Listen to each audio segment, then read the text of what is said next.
Good afternoon. I've had the pleasure, privilege, and honor of welcoming to the Google campus Dada Nabhaniilananda, also known as the Monk Dude. Dada is a meditation teacher, a yoga monk, author, singer-songwriter, and speaker. He is originally from New Zealand and was ordained as a monk in India in 1979. And if you have the image of a monk as being somebody in being very reclusive and retreating off to a monastic environment, then perish the thought, because since then he's traveled, spoken, and performed in 40 different countries, including once in Brazil in front of the Dalai Lama and 10,000 people in the audience. In fact, I myself had the distinct pleasure of running into Dada once at the Yoshi's Jazz Club, where he had come, where we had both had gone to listen to Malian singer Salifa Keita, and I was intrigued. Who is this person in orange with the turban? I need to talk to him and find out. And it turned out he's one of the most interesting people I've ever met. Dada is the author, has produced 8 musical albums. He's the author of the book, the meditation book, Close Your Eyes, Open Your Mind, which has been translated into 10 different languages. Yep, just 10, just last week. Vietnamese. Vietnamese being the latest. He also teaches a course on meditation and how it unlocks creativity at the University of Berkeley, and speaks on this topic to several corporations all over the world. I'm delighted once again to welcome to the Google campus singer, songwriter, performer, author, and yoga monk and meditation teacher, Dada Nabhaniilananda, also known as the Monk Dude. Dada. Thanks so much, Gopi, and thanks very much for inviting me back to Google, because I was here last year. Who was at my talk here last year? A couple of you were? Okay, good, because I got to tell you, I discovered since then that everything I told you then was wrong. No, I'm just kidding.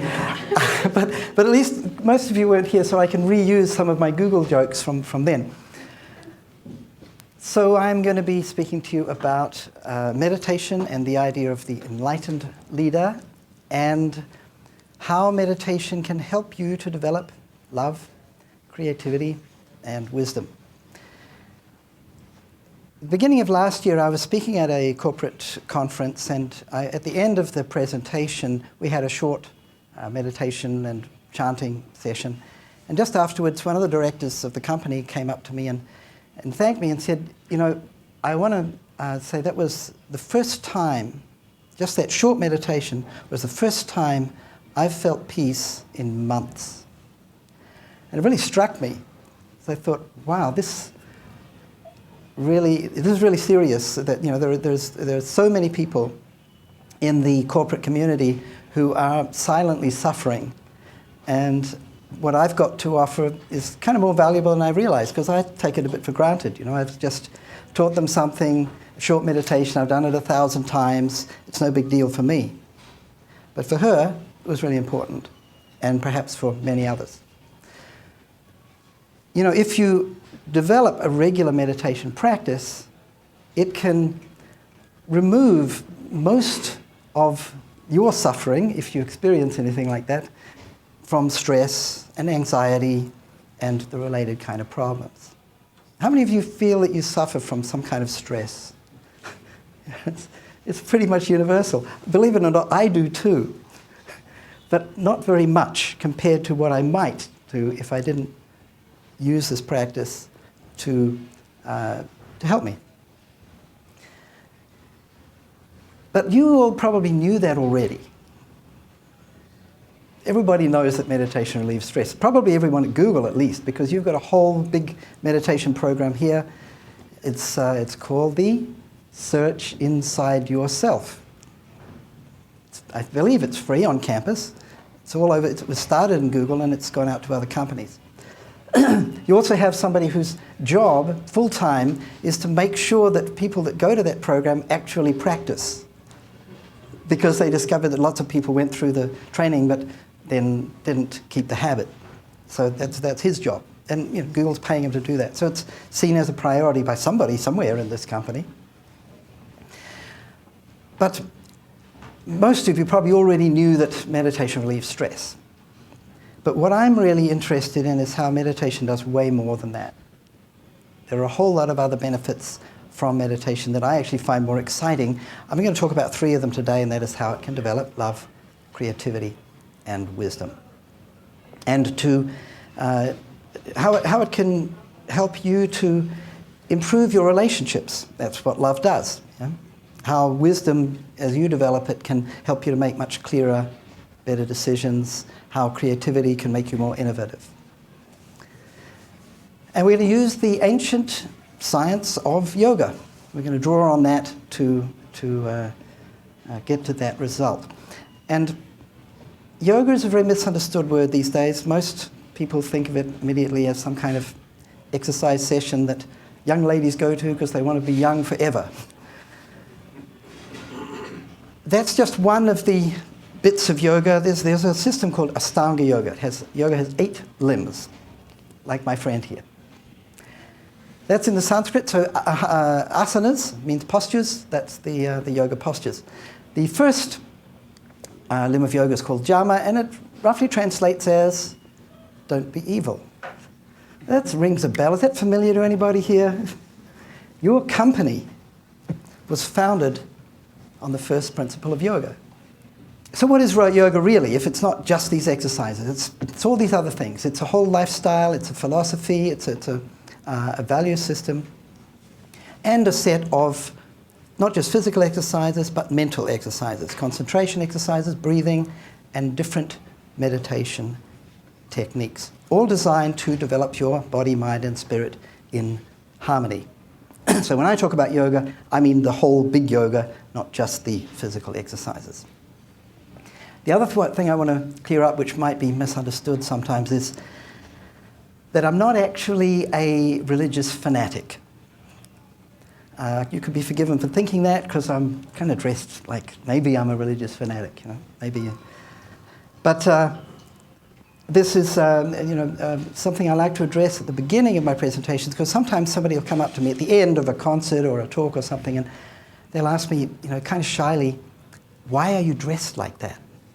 And I realize that they haven't been able to think of anything else the whole time. They didn't listen to a word I said. So better that I answer this at the beginning, and it's very simple. I'm from New Zealand, and everybody in New Zealand dresses like this. Okay, that's not completely true. There are 3 other monks like me from New Zealand, so at least 4 of us out of 4 million.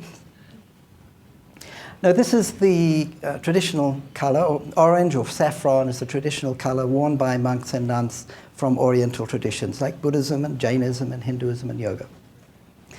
And it symbolises self-sacrifice. And the turban comes in handy in case a real religious fanatic throws something at me, to protect my head.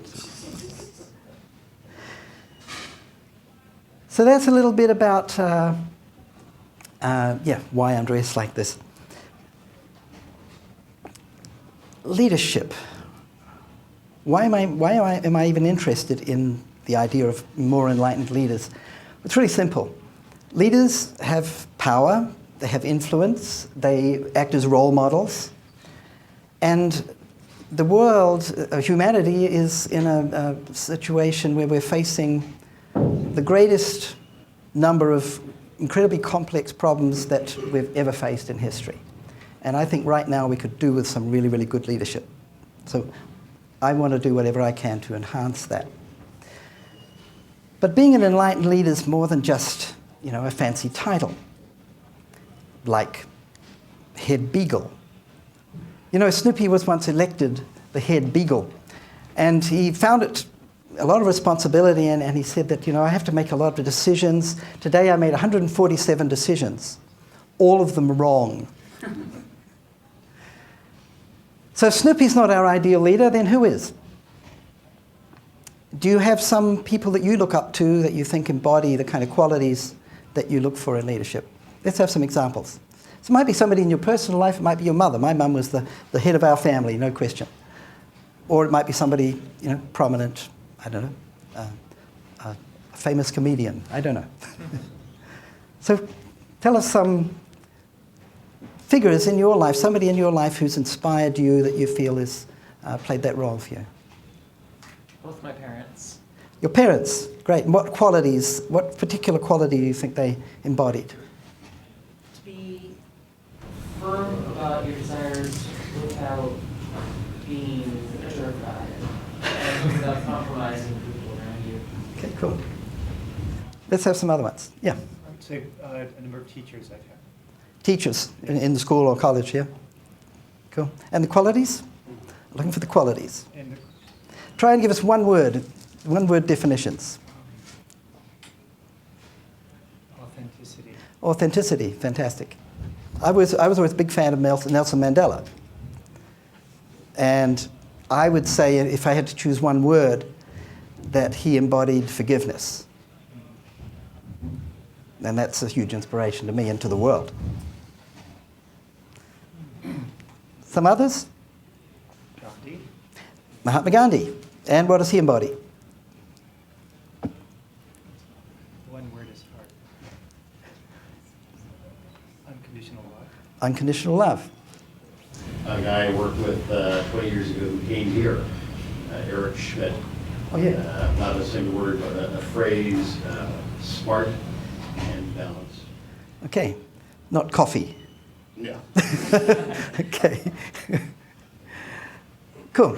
So those kind of qualities, and there are a whole lot more, that's what I've been trying to develop consciously since I was 19. And that was way back somewhere in the Pleistocene era, as far as I can remember. So how did I get into this? How did I start off doing meditation? If you'd told me when I was about 12, which was just after I became an atheist, that I'd end up being a monk, I would have said you'd lost your last marble. Because I had a very different ambition. I wanted to be a wizard. I wanted to be wise and strong and kind, like Gandalf, who defeated the evil, dark Lord of the Rings. You may detect a flaw in this plan. It took me a little while for me to figure it out, but I finally realized that wizards don't exist. So I had to adopt a more realistic life goal. I like playing music, so I thought, why don't I become a rock star? But when I was 19, I had an experience that changed everything.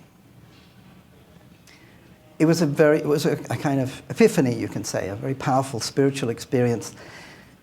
Imagine all the love in the universe condensed into a single moment, floating before you like the sun. So real that the rest of your life seems like a dream. And in that moment, I realized that the purpose of existence is to become one with the source of love within us. And I felt inspired to walk the spiritual path as a yogi and master my mind through meditation, and hopefully to become a teacher and help other people find the path to happiness. I'd finally found a life purpose that actually made sense. So I left my university, and I left my country, and I went to India.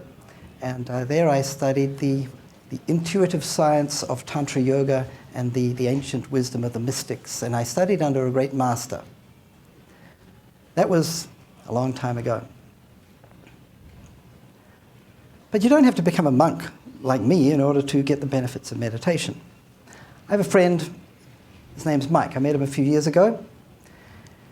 And Mike is a manager of big projects. He was running a $100 million project. And he was under a lot of pressure. He would get up at the crack of dawn and jump in his car and drive it through the traffic like a weapon and yelling on the phone at contractors. And he was really get to work and continue his day like that. The stress was really telling on him. He came to a workshop of mine where he learned meditation and a chanting technique. Before he left, somebody suggested to him, why don't you get one of these chanting CDs so you can play it in your car? I think there must have been a passenger in his car at some point. They wanted him to slow down. He said, no, my CD player in my car is broken. There's been a Beatles CD stuck in there for 3 months, and I haven't bothered to fix it. But at the last minute, he thought, I'll get the CD anyway. Comes down to his car, opens the door, and the Beatles CD has popped out. So he took that as a sign, so he started listening to this chanting in his car, and instead of yelling on the phone and feeling like he's at war, he was relaxed when he got to work, and he was nicer to people. He got along with people better, and he laughed more often. And then he started meditating in his office before he'd go home. And his workmates would kind of comment that his office felt kind of peaceful. And then he'd created this sort of sanctuary in his office space. And as he changed, his surroundings changed as well. So what did love, creativity, and wisdom do for Mike? Through being more creative, he was able to innovate in the ways that he did things. Through developing more clarity and wisdom, he was able to make much better decisions because he wasn't so emotional. And when he developed more feeling of love and connection, all his relationships improved. And this didn't do too badly for his career. Right now, he's helping to build the $4.5 billion Apple spaceship in Cupertino. Creativity. Creativity is a kind of power.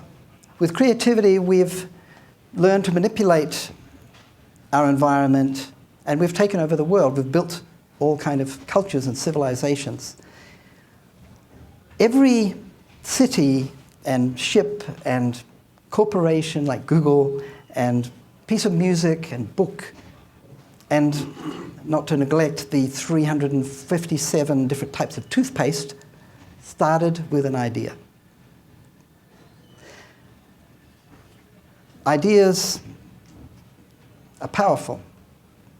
Creativity has enabled us to take over the world, and that's why when IBM conducted a very extensive study in 2013, trying to find out what qualities are organizations looking for in future leaders, they found that the number one quality they were looking for was creativity. So how do we tap into our creativity? Where does creativity come from? Would you like to know if you're creative? Who thinks they're creative? Some of you. Okay, I've actually developed a test. This is the only 100% effective psychological test in the world. It's called the Monk Dude's famous creativity test, modestly named by myself. And all it requires for you to stand up and answer one question. You don't even need to speak, you get to answer it with your bodies. I have one question for you, and that is, who amongst you was not, at some point in your life, a child? Okay. If you were never a child, remain standing. If you were, you can sit down. You know, I just did this exercise in Mexico, and somebody remained standing. And I thought, you know, every room has one. Yeah, there was. I always tell them to remain standing in the back corner, but you're all too polite. All children are creative. They love to play. Creativity comes out of that kind of mode. So our inner child is still there, but as we grow older, we develop this other side, the kind of critical adult. And the critical adult tends to suppress the creative child. That's why at Disney, they're not allowed in the same room. They literally have separate rooms for creative thinking. Disney, you know, movies, studios. They have separate rooms for creative thinking and critical thinking. And this was Walt Disney's own policy, because he understood that these two cannot operate at the same time.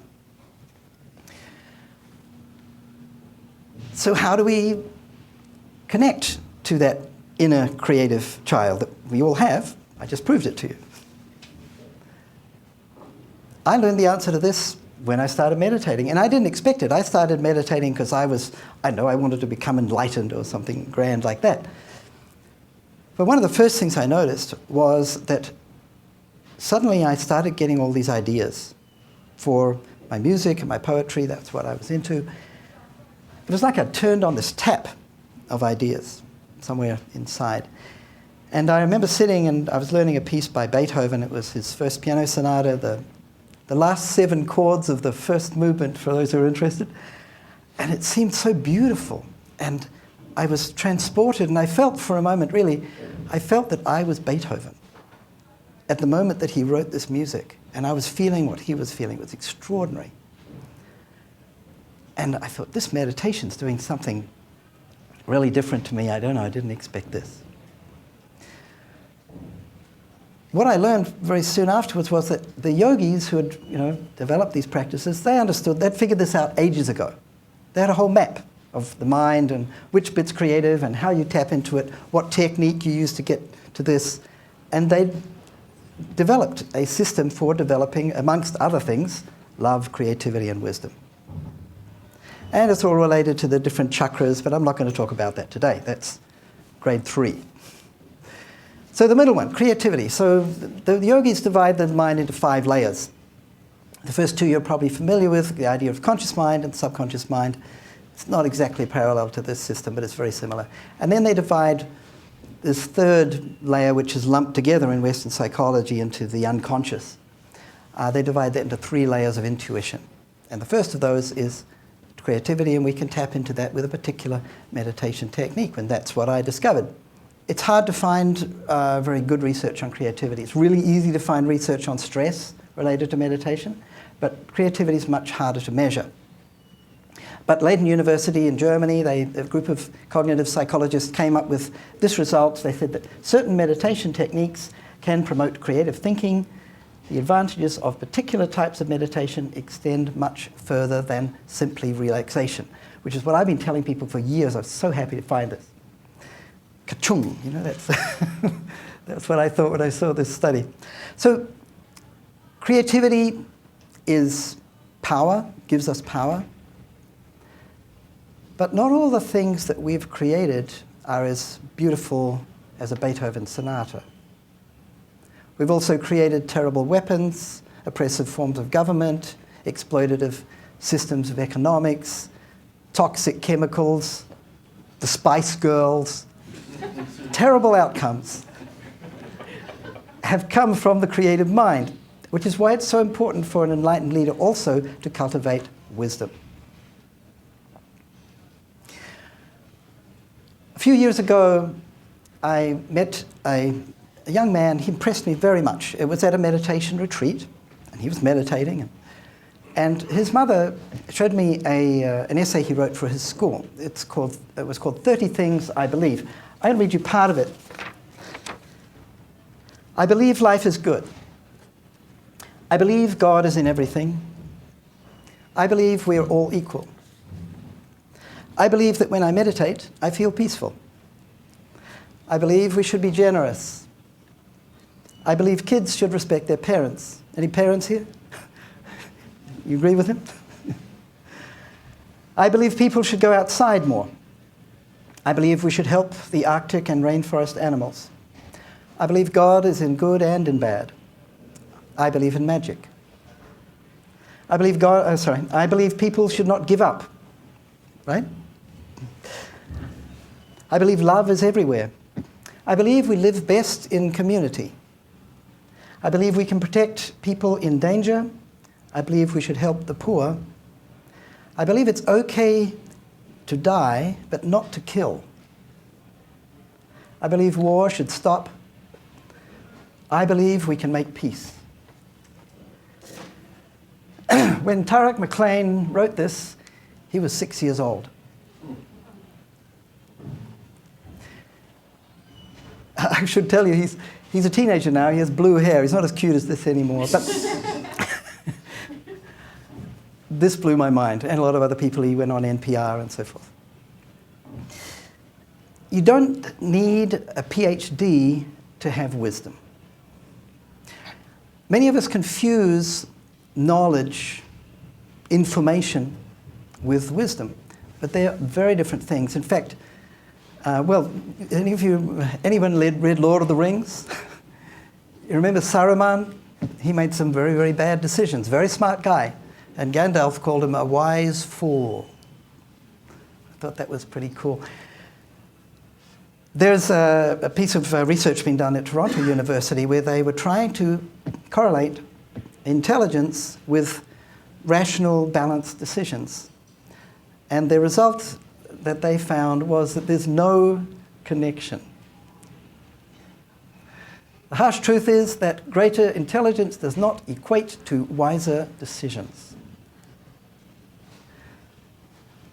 So I know you're all, a lot of people in Google have done a lot of work on their education, a lot of smart people, but this doesn't necessarily mean you make better decisions.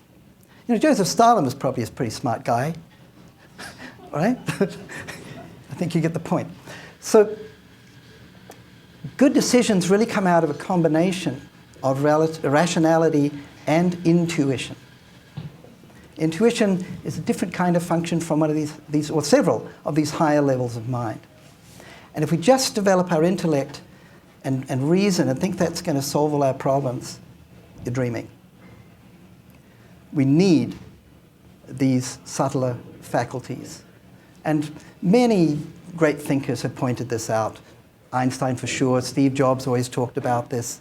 There's a lovely quote from this writer. Oh, this is a real photograph of a Google employee, of their brain.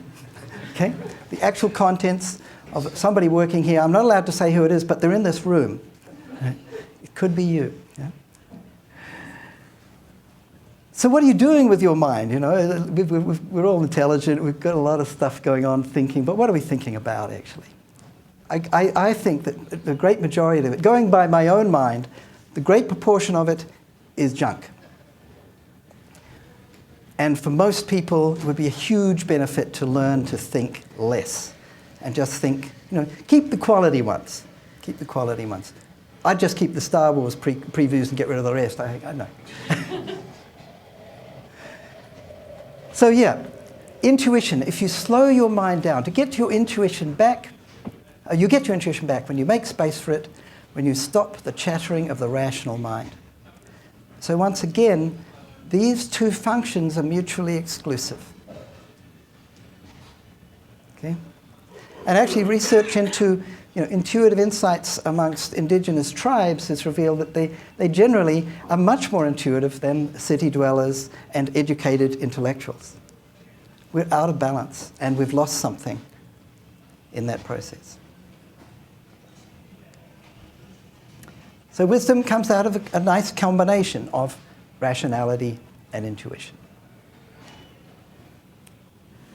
Love. Creativity has enabled us to conquer the world, but only love can conquer your heart.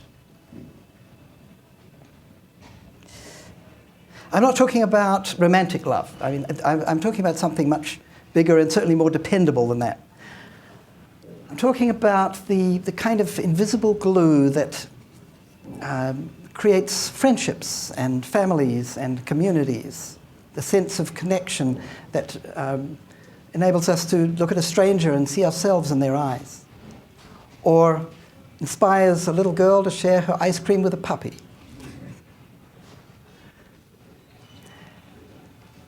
Edgar Mitchell was an Apollo astronaut, and when he was coming back from the moon, he had an extraordinary experience, a euphoric, an insight. And he said this: you develop an instant global consciousness, a people orientation, an intense dissatisfaction with the state of the world, and a compulsion to do something about it. From out there on the moon, international politics looked so petty. You want to grab a politician by the scruff of the neck and drag him 250,000 miles out and say, look at that, you son of a bitch. My kind of astronaut. I love this guy.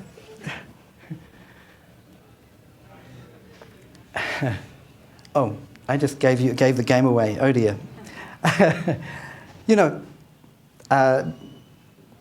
To develop this sense of connection and this sense of community and this sense of friendship and really feeling what other people feel. The most effective way to do that, well, you might think I'm going to say meditation if I hadn't already given you the clue. But actually, what I've found in my experience is most effective in doing this is music. And that's why in our practice we use music to lead into meditation. Music's the language of emotion. If you get back from work and you're kind of tired and you're a bit down, you put on your favorite piece of music, what happens? There's an instant mood change. It takes seconds. It's very powerful. It resonates with our nervous system and our chakras and all these, the whole body and mind. So before meditating, which we're going to do in a little while, we use music to put you in the mood, and then it's much easier to concentrate. If you try and go straight from kind of work mode, you know, you've got to be serious, you've got to make money, and then you've got to suddenly be peaceful and not be thinking too much, it's very difficult to make that transition without something to shift you into the right kind of emotional background, and that's what music does. So I use music as a lead into meditation, and you'll find it in so many different spiritual traditions also.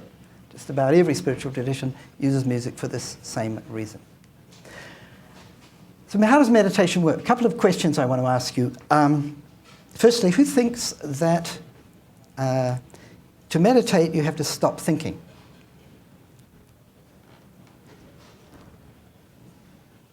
Maybe. You know, this is often confusing. The end result of meditation might be a state where you're not thinking. But to get there, it's very hard to get there by trying to stop thinking. It's pretty much impossible, because the mind is a thinking machine. It's designed to think, and you have to kind of lead it by a more roundabout route. So I'd say that meditation is, you get there by concentrating, learning to concentrate on at least one thought or a single flow of thoughts rather than wandering all over the place. And that leads you to a state of deep peace. So I think that's a misconception. So I think that meditation means equals stopping thinking, the practice. Maybe the end result, but not the practice. Second question, who thinks that meditation is the same thing as mindfulness? None of you, because you know I'm going to say that that's not true, right? And you don't want to get it wrong. Okay, a lot of people actually do think meditation is the same thing as mindfulness, but nobody in this room, clearly, because you're all way too smart for that, because meditation is more than mindfulness. Mindfulness is a part of meditation. It's kind of step 1, or it might be step 3, but it's a subset. So, oh yeah, just to give you a very, this is a very eloquent man, I think you know who that is, Jim Carrey. So he's speaking about an experience that is, I would say, beyond mindfulness, just so you get it really clear. A few months ago, I understood suddenly how thought was just an illusory thing, and how thought is responsible for, if not all, most of the suffering we experience. And then I suddenly felt like I was looking at these thoughts from another perspective, and I wondered, who is it that's aware that I'm thinking? And suddenly I was thrown into this expansive, amazing feeling of freedom from myself, from my problems. I saw that I was bigger than what I do. I was bigger than my body. I was everything and everyone. I was no longer a fragment of the universe. I was the universe. And ever since that day, I've been trying to get back there.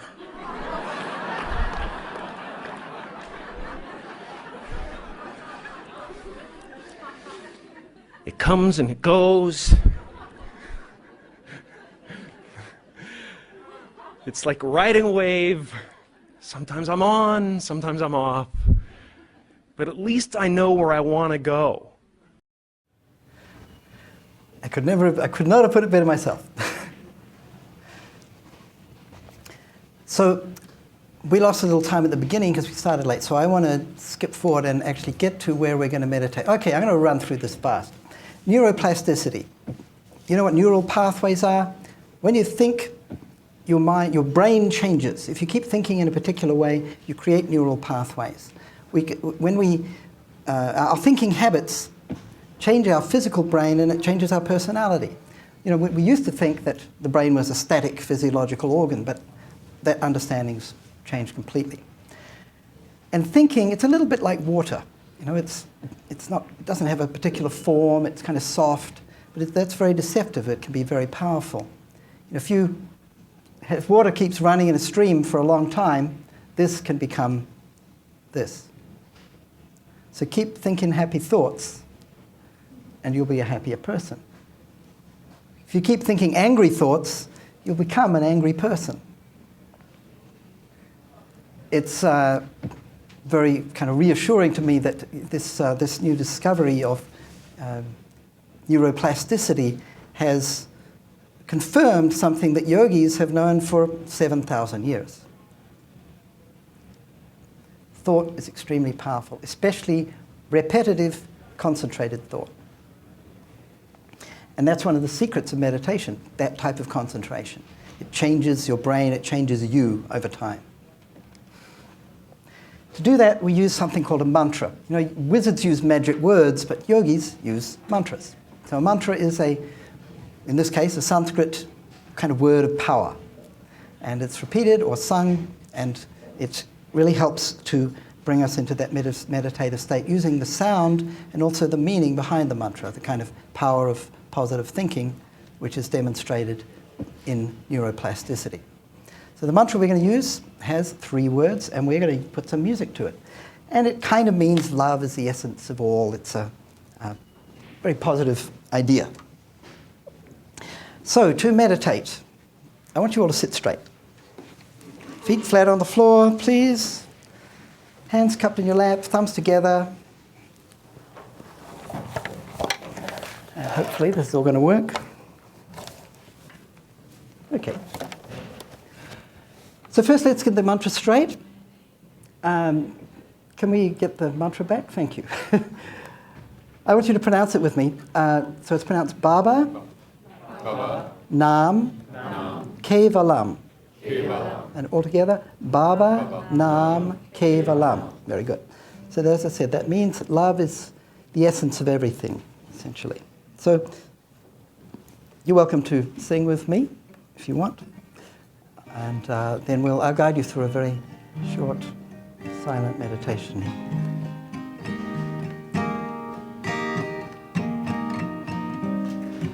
Baba Nam Kevala Baba Nam Kevala Baba Nam Kevala Baba Nam Kevala Baba Nam Kevala Baba Nam Kevala Baba Nam Kevala Baba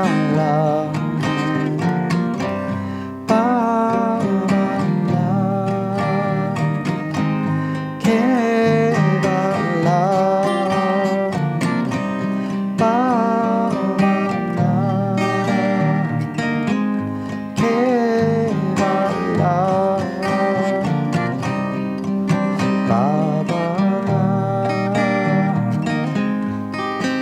Kevala Baba Kevala Baba Kevala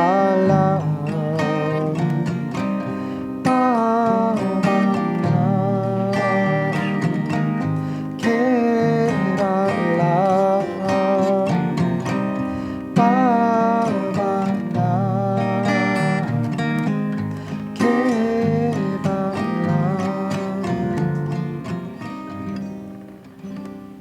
And just keep your eyes closed and breathe through your nose if you can comfortably. And let the mantra and the music continue silently, as though you're hearing it, as though your inner voice were singing to you. Singing to you and reminding you that within you is a place of perfect peace and love and harmony. And it's always there. And you can return to it if you pay attention. So just let the music and the mantra continue in your mind by itself. Let that be your focus for a couple of minutes of silence now.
So I've seen this kind of practice and this kind of lifestyle transform people from, really somebody who maybe had a lot of problems, really didn't know what they wanted to do, into somebody who was very centered, very open-hearted, much more connected to their source of wisdom and creativity and love.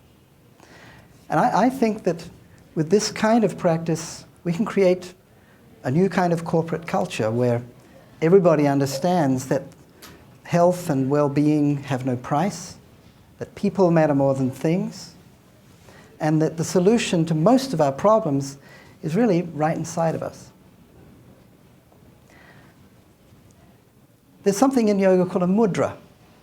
A mudra is where something that kind of connects the mind and the body with meaning. It's a language of the body. So this idea can be represented with the hands. Hands are creative. We've created all kinds of things. We build things, we write, we play the piano, we use computers. Hands are creative. There are these amazing creative instruments. But without your head, they wouldn't know what to do. So the head is like this, and your mind, if it doesn't get guidance from your heart, it doesn't always make the best choices. So there's a mudra in yoga called the Namaskar mudra, and it goes like this: the hands, the head, and the heart. Let's all do that. Then you'll remember it. Muscle memory, So the hands are creative, the mind can produce wisdom, and the heart is what connects us to everyone else. So thank you all very much. That's called the Namaskar mudra. Namaskar.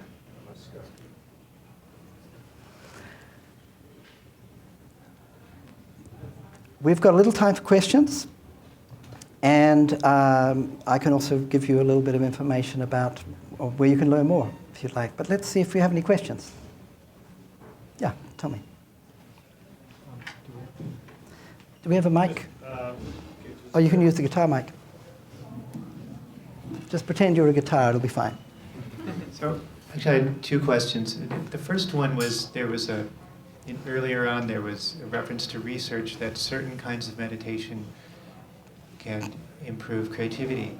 And I was wondering if that meant certain kinds of meditation are particularly good for creativity, other kinds of meditation may be good at other things.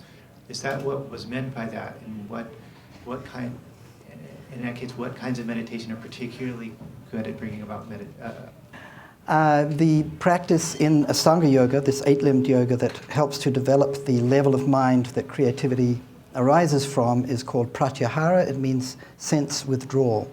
It's a kind of, well, there are various techniques of sense withdrawal, but effectively it means to withdraw your attention from the world and focus your mind inward. And that's usually done through visualization. The second question is about so being aware of how, as one thinks, so one becomes. And sometimes we're in situations where there are fears that come up. I'm in trouble, I need to perform better at work, and my mind is thinking, how am I going to do this? And if I lose my job, then I'm going to lose this, and then we can't afford to pay for that. And the mind, you're trying to sleep at night, and the mind just keeps going on and creating this. And I know, yes, these thoughts are not helpful. These thoughts will create more fear. I don't want them, but I don't remember choosing to have these thoughts. They just keep coming by themselves, and they're very, very stubborn, these ones that are attached to these deep fears. And I was wondering, do you have any specific recommendation for when you find yourself in that kind of situation?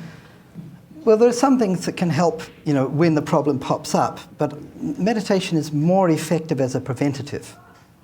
So what I would say is that if you practice meditation, and actually specifically spiritual chanting, you tend to get, this really addresses anxiety.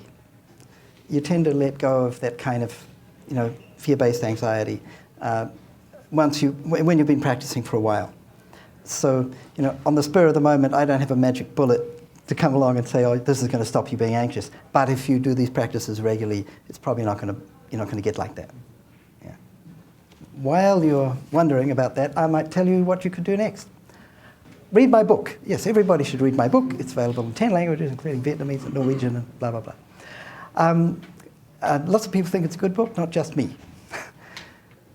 The other thing is, if you want to get a recording of this kind of chanting and a guided meditation, you can give me your email or just text it to me at that number, and I'll send you a link where you can download a couple of sunrise and sunset meditations, which a lot of people really like, and the music's great, I have to tell you. It's recorded with another musician friend of mine who's a fabulous guitarist. And you can also I'll also send you the slide set if you want to get some of the pictures. Everybody wants the picture of the little girl with the dog, the puppy, feeding the ice cream. Other stuff, what else do I do? Well, you can just write to me if you've got any questions. If you want to learn more, I do one-to-one coaching. I teach workshops and retreats and stuff like that. So that's all available. And that's my website, The Monk Dude Speaks. So if you, that's kind of my new corporate website, which was very beautifully put together by Emily. Thank you. Emily's also collecting testimonials. If any of you would like to say something about what you got out of this, or so we can use that to inspire other people to maybe come to programs like this. So that's going to be happening sort of straight afterwards. I think that's everything I'm going to tell you, unless you've got any other questions. How do you lead the horse to water? I know some people that could benefit from it, and you tell them about the possibilities, yeah. I know 7 billion people who could benefit from Yes. it. Yeah. So people that aren't, well, there's a very good book called 10% Happier. Anybody read it? I did. Yeah, okay. So there was a guy who's super skeptic, this ABC journalist, what's his name? Dan Harris, thank you. So Dan Harris, excellent writer. I mean, he's a brilliant writer. Well, he's a nationally famous journalist, so he better be. So, he was super skeptical, tremendously resistant. But what convinced him was the science. So, science is the religion of the day. The research proves that meditation helps you. People that do it have known that for 7,000 years, but Nowadays, we only believe it if we can see it in a laboratory and all the figures. So we have those figures now, and for demonstrating a lot of the benefits. The more subtle benefits that I'm personally most interested in are harder to prove, as I indicated, and creativity is just the beginning of that. But the more tangible benefits, the physiological, stress-related benefits, there's no doubt. That's one way to do it. Get them to read Dan Harris's book. That's pretty convincing. Or just watch his video. He's got a really neat 4-minute video you can find on YouTube, which is brilliant expose or exposition on the benefits of meditation in 4 minutes. Thank you. Okay. Thank you all very much. I think that's it.